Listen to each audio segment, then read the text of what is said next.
Pak Zulheri Adhal. Jadi seperti ini Pak, ini sayang sekali kalau tidak kita korek kan lebih dalam lagi. Sebagaimana tadi yang sudah dijelaskan oleh Bapak Zulheri, tadi Bapak ini menjelaskan kepada kita teman-teman bahwasannya servis itu mulai dari pelayanannya yang diperbaiki, edukasi kepada karyawan ya Pak ya, mengajarkan kepada karyawan bagaimana sih servis yang baik seperti itu. Nah, jadi seperti ini Pak. Saya juga sebenarnya penasaran nih Pak. Servis apa sih sebenarnya yang dimiliki oleh JNE mungkin yang tidak dimiliki oleh jasa-jasa kurir yang lain Pak, seperti itu yang mungkin bisa memberi oh ini sepertinya bisa dipakai dalam bisnis saya nih seperti itu Pak. Jadi apa sih sesuatu yang dipunya JNE mungkin tapi tidak dipunya oleh jasa kurir yang lain Pak? Ya spesialnya value-nya dalam servis, value dalam bisnis JNE ini seperti apa seperti itu Pak? Mungkin pada Pak. Ya, terima kasih. Kalau bicara udah apa value-nya apa value-nya dari JNE, ya sebenarnya kita balik lagi ke visi misinya JNE tadi. Sebenarnya JNE pengen jadi rantai pasok global dunia, berarti dia mau jadi leadernya untuk distribusi sampai mendunia.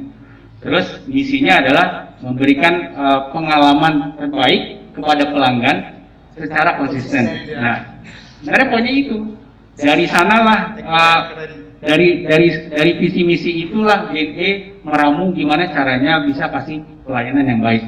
Dan dari sanalah keluar yang namanya SOP bagaimana melayani, ya kan?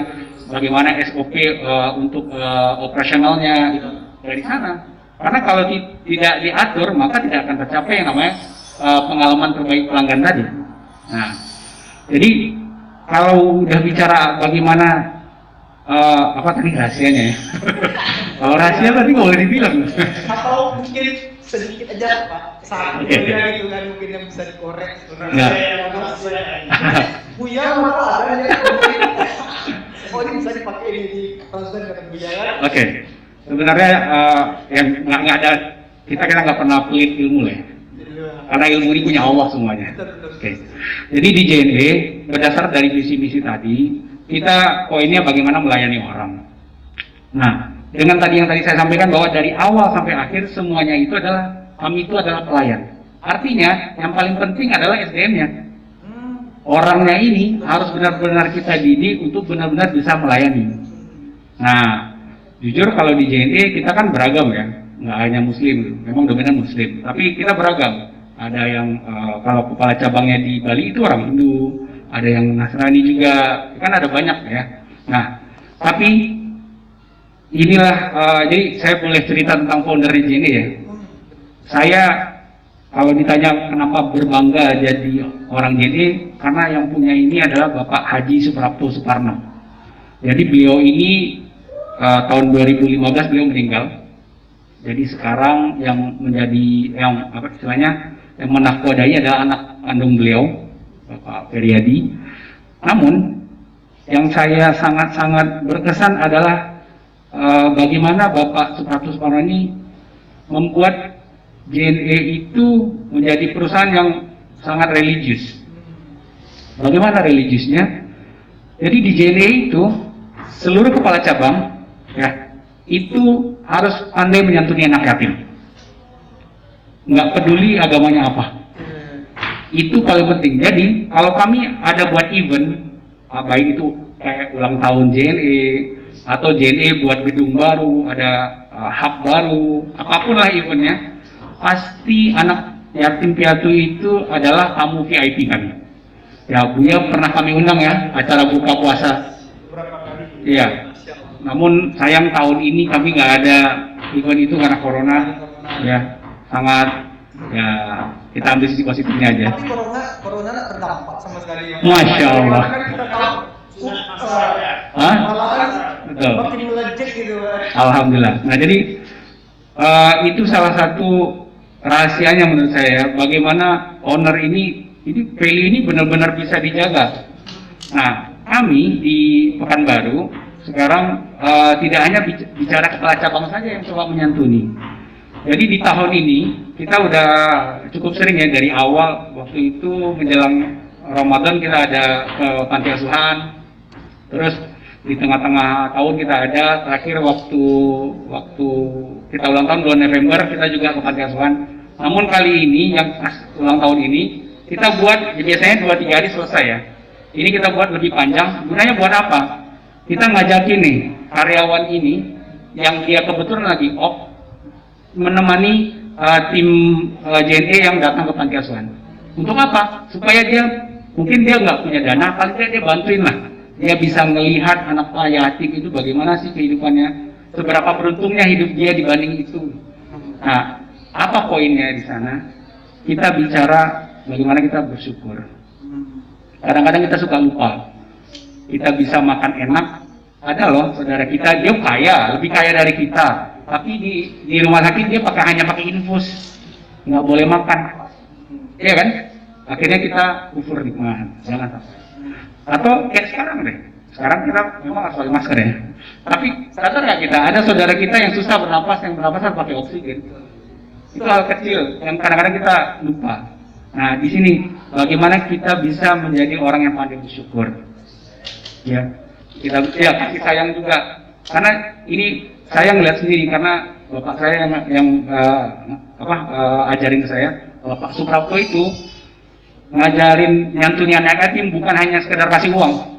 Jadi bapak saya disuruh sama Bapak Suprapto nyantunin anak yatim itu nggak hanya kasih uang, kamu gendong anak seperti ini. Dicontohin sama Bapak Suprapto, bapak saya disuruh gendong juga. Selai rambutnya karena di situ ada keberkahan. Itu ada hadisnya Bu ya, benar ya. Nah, terus ya, Masya Allah, itu diajarin sama Bapak Suprapto tersebut. Lalu suapin mereka. Nah, itu hal yang nggak tahu ya, mungkin ada perusahaan lain yang lakukan, saya nggak tahu. Tapi saya cukup berbangga ini jadi culture di JNE. Jadi kita nggak hanya bicara bisnis, tapi kita bicara kebermanfaatan JNE itu apa sih? Rasa saya itu yang jadi rahasia, kalau ditanya rahasia ya. Dan itu boleh ditiru lah. Masa nggak boleh? Wajib malah ya. Nah, dan memang 2,5% keuntungan dari JNE itu memang untuk sosial. Masya Allah. Nah, tadi mungkin kalau saya boleh buka case-nya, benar. Di saat corona ini sangat legit. Barang masuk yang kalau dikelola itu sangat banyak. Alhamdulillah. Maksudnya compare sama bisnis yang lain ya. Karena corona ini kan memaksa orang di rumah. Iya, akhirnya. Kurir. Akhirnya belanja terus ya. Jadi kalau nengok JNE legit, jangan sih. Jadi, buat kasih sayang. Masya Allah. Ya, cuma yang penting tadi jangan lupa kata konsisten tadi. Konsisten. Ya. Ini tagline-nya keren sekali. Konsisten itu yang penting. Ya. Ya. Nah, itu misinya. Tapi kalau tagline-nya JNE malah sebenarnya connecting happiness. Oh, jadi tagline-nya connecting happiness. Kenapa? Kami memposisikan diri kami itu jadi penghubung kebahagiaan. Makanya saya juga selalu bilang sama karyawan saya, kamu itu masuk kerja itu jangan hanya bicara kamu bakal dapat gaji. Ya. Kamu niatkan dari rumah kamu melangkah, kamu itu mau cari rezeki. Beda loh gaji sama rezeki. Gaji hanya angka yang masuk ke rekening. Rezeki kita jalan-jalan, ya ke rumah teman kita, ditraktir makan rezeki. Ya. Saya sama Buya nemenin Buya ngisi kajian ditraktir Buya itu rezeki, iya kan? Karena itu yang kita selalu hanya bicara angka, jangan bicara gaji. Jadi otak dan materi aja. Iya. Untuk nilai. Nah, gimana caranya? Maka kamu langkahkan kamu itu pergi ke kantor itu ibadah. Sebenarnya juga apa yang kami lakukan ini ibadah juga. Apa? Orang nitipin barang itu berarti mereka amanah. Kita percaya jadi orang JNE itu amanah. Ini saya titip, tolong kamu antarkan ke sana. JNE itu adalah penjaga amanah. Kalau barang nggak nyampe, berarti dia ingkar amanah. Tapi kalau barang itu selesai, berarti dia jalankan amanah. Jadi jangan salah, kamu itu nolongin orang. Kalau kamu hanya saya gaji ya capeknya aja dapat.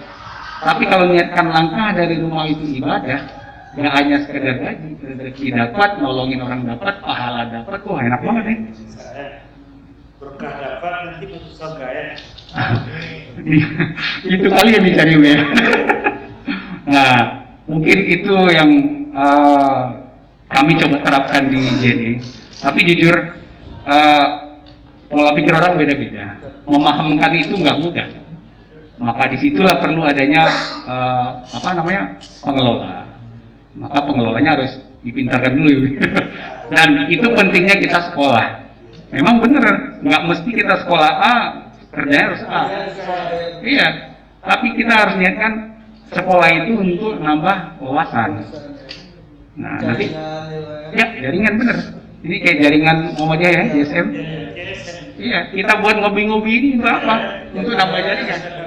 Insya Allah rezeki kita akan mengalir dan bertambah terus. Amin ya Allah. Insya Allah. Itu sedikit ya.